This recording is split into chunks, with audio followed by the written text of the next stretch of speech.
আসসালামু আলাইকুম রহমতুল্লাহ বারাকাত বিসমিল্লাহির রহমানির রহিম। আবু সিরওয়া উকবা ইবনুল হারিস রাদিয়াল্লাহু আনহু থেকে বর্ণিত। তিনি আবু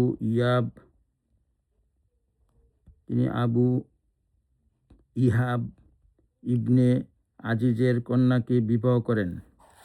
তারপর তার নিকট এক মহিলা এসে বলল, উকবা ও আবু ইহাবের কন্যা, যার সাথে সে বিবাহসূত্রে আবদ্ধ হয়েছে, উভয়কে আমি দুধ পান করিয়েছি।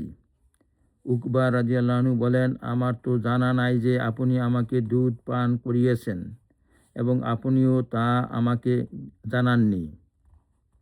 এরপর উকবা রাদিয়াল্লাহু আনহু রাসূলুল্লাহ সাল্লাল্লাহু আলাইহি সাল্লামের নিকট মদিনার উদ্দেশ্যে চলে গেলেন এবং এ বিষয়ে তাকে জিজ্ঞেস করলেন।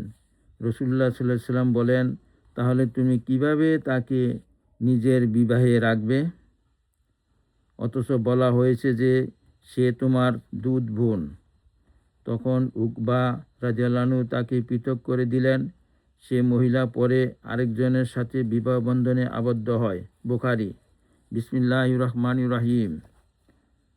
আল হাসান ইবনে আলী রাদিয়াল্লাহু আনহু থেকে বর্ণিত, তিনি বলেন, রাসূলুল্লাহ সাল্লাল্লাহু আলাইহি সাল্লাম থেকে আমি এ কথাটি স্মৃতিপটে সংরক্ষণ করেছি, যে জিনিস তোমাকে সন্দেহে ফেলে তা ছেড়ে দাও, এবং যা তোমাকে কোনরূপ সন্দেহে ফেলে না তা গ্রহণ করো। ইমাম তিরমিজি হাদিসটি উদ্ধৃত করেছেন। ইমাম তিরমিজি বলেন, এটি হাসান ও সহিহ। এ হাদিসের অর্থ হচ্ছে, সন্দেহপূর্ণ জিনিসের পরিবর্তে সন্দেহমুক্ত জিনিস গ্রহণ করো।